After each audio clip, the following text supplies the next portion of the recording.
So I was thinking, first day of the meet, do like breakfast at one of those Cafe Du Monde places. Yeah.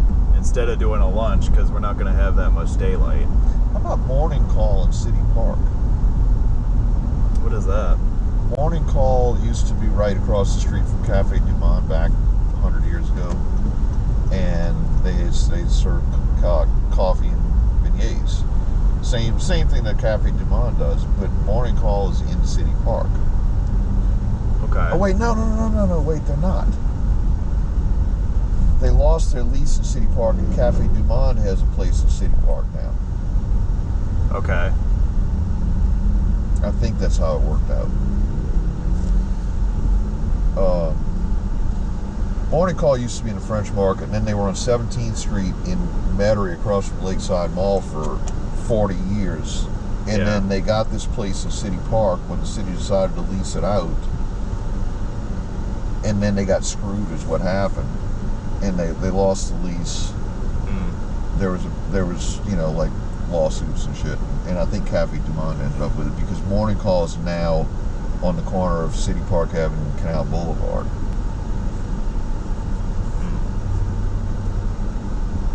I don't know what kind of parking they got at morning call, but I know in City Park. The only thing is getting into City Park because it's probably packed all the time. It's probably not easy to drive around. Yeah. Right. See, anything touristy is going to be that way. Yep. You know? Yeah, I want to try to avoid the hot spots as much as I can.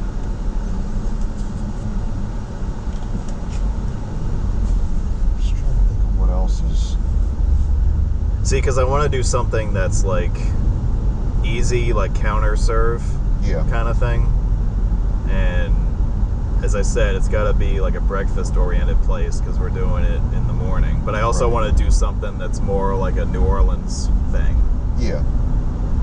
So that's why I kind of arrived at that option. And then you do your meet and greet in the morning, and then you do your drive during the day, and then instead of having a big lunch gathering, you do like a big dinner gathering, you know? Yeah. And you switch it around that way, just to take advantage of the daylight. And probably if we do a breakfast thing, then there probably would be a stop like somewhere in the middle if people want to grab like lunch or a snack or something like that. Because I am thinking about that. See, if I was going to do a breakfast, I would try to find a place that does New Orleans type stuff, but they have two things. And one is a crawfish omelet, and the other is a muffaletta omelet. I bet those are good. I don't know. They are, but I don't know who does them anymore. They had this place that opened up in Gretna, and they had the muffaletta omelet. It was like $20, but I could have eaten it every day. It was probably damn good, right? Yeah, and the guy didn't make it. He went out of business.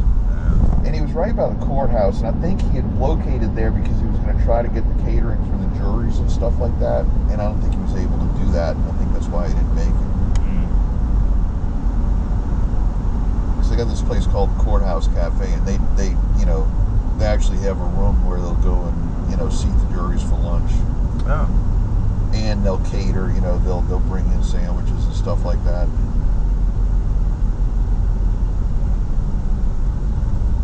Yeah, because I'm definitely open to suggestions as far as restaurants and stuff like that. Because I know a few places, but I don't know a whole lot. You just gotta. The main thing is you don't want to do it in the French Quarter where. Yeah, we're not going to Antoine's. You can't park, right?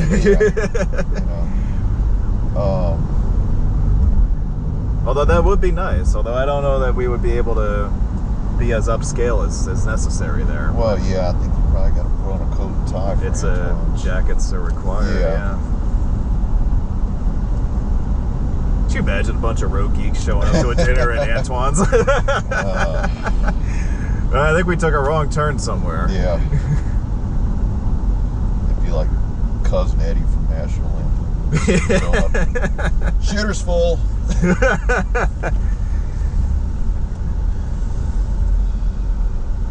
Yeah, let me research that because this place is, God, like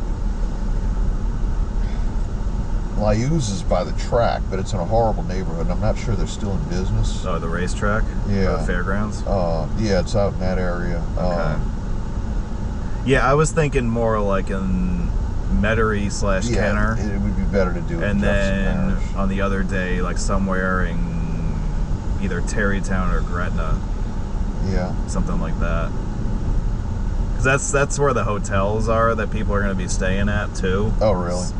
You got the 3 hotels right there at the foot of Terry Parkway. I mean, yeah. You know, and they're going to be the cheapest hotels in New Orleans that are nice, you know, that aren't dumps.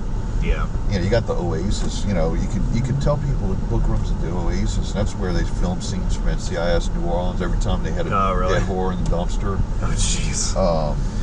Yeah, the Oasis Hotel guy. Wasn't that like every other episode? Yeah. I mean, that was the motel that they use. It's cat corner to my office. Yeah. It's across the expressway and down the street.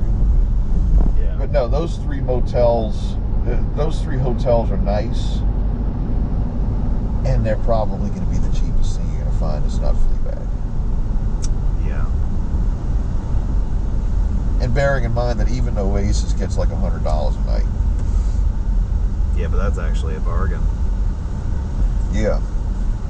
And I mean, of course, you got all the motels along here. If there's any left, there's not too many of them left. This used to be nothing but motels along here. Really? Sugar Bowl Courts used to be right there, I think, on that corner. And it was like a true motor court. You drove in through the building, you know. Yeah. And then there was like a, you know, you were in a parking area that was surrounded by motel rooms. It might have been here. Yeah, that's been going for a long time. And then they just demolished one right up here by Causeway in the last couple of months. Yeah. So those little motels, you know, the actual roadside motels, fascinating. Yeah, like the old. Oh, yeah. It doesn't exist anymore. If they do exist, people like us can't go there because, you know, unless you're looking to buy crack or get a prostitute or, you know, get mugged. Yeah. Well, like the old like nostalgia places, like along Route 66 and stuff like that. Well, yeah, like the Blue Swallow. It's kind of like that, right? I would stay at the Blue Swallow. Yeah. Didn't you do that? Didn't you do Tucumcari? Yeah, this past winter I did. Yeah. Where did you stay? I didn't stay. I just drove through. Oh. Yeah. I stayed in Amarillo one night, but I didn't stay in anywhere fancy. Yeah, here's that sign. So you didn't stay at the Wigwam or anything? I thought about it, but I passed. This is where they tore down that hotel district. Oh, okay. So, okay, that truck lane sign, you know that's old. Oh, yeah, Causeway. It just says Causeway. Oh, that's what it is. Okay. Yep. Causeway. So I thought it just said Causeway, yeah. It's like a painted sign. I mean, that's been there since the 60s, probably. Oh, at least. And then there's the circle. Well, this probably was put up in the 60s, right? Probably concurrent with the interstate. I did a video about it. It's before the interstate. Is it? I want to say 50s. Wow. So going back the other way, this has all been redone recently. So yeah, there's nothing like that here. That's brand new. Jimmy John's, PJs. Yeah, this looks like they look like they redid this recently.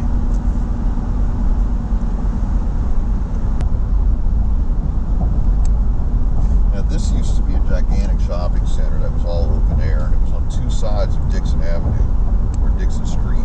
Yeah. And now it's a Costco.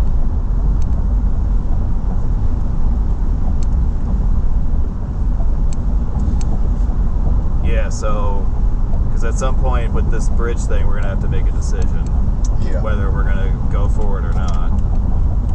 And I would love to do it because there aren't many meets that have guest speakers. Right. I think that the meet they're organizing in Pittsburgh next spring is going to have one, but they're very few and far between. So it would be a nice novelty to do if we could do it. Right, right. The other thing that I'm concerned about is would anybody even want to come in on a weekend? Well, that's the thing. You know? But, I mean, that's a 24-hour operation, so I mean... Yeah, I mean, I'm sure there's work going on a Saturday, for instance. But see, because if we were able to get a speaker, that person's availability would determine what day we hang out on that side of the river. Right. Which means that I kind of got to know what's up with that before I start actually solidifying stuff across the weekend. Right. You see what I'm saying? So I don't think we can go much further than like December 1st. Right. Without having. I'm sure that I'll see him before then. Yeah, because if you think it's something that there's interest in on his end, then give him my contact information. I've got his email. You do? Yeah, I don't think I have his phone number because I don't invoice him for it. I invoice the guy with the Crescent Flight, the guy with the drones. Okay. But I do have his email. Well, maybe try that. I'll write him up an email, and I'll be able to explain it better like that. You try that route. Okay. See how that goes. So what email do you have on file? Is it his company email? I would imagine so, right? Probably. Because what is he from the? Is he a rep from the contractor? I'm not 100. Well, I mean, he comes in dressed like a worker, He's got the vest on and.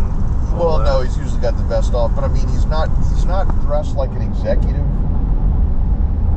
Okay, but he's not covered with concrete dust either. Okay. He's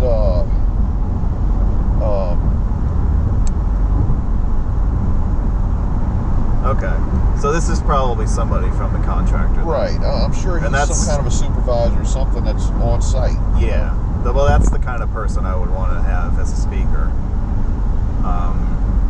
Maybe not him necessarily. Maybe one of his colleagues or something like that. But yeah, if you can try that route this week coming up and see where that goes. Yeah.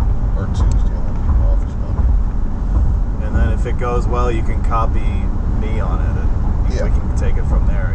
Because we gotta. That's the one thing that I think is the most urgent at this point. Yeah. We gotta get a clearer picture of what's going on with that.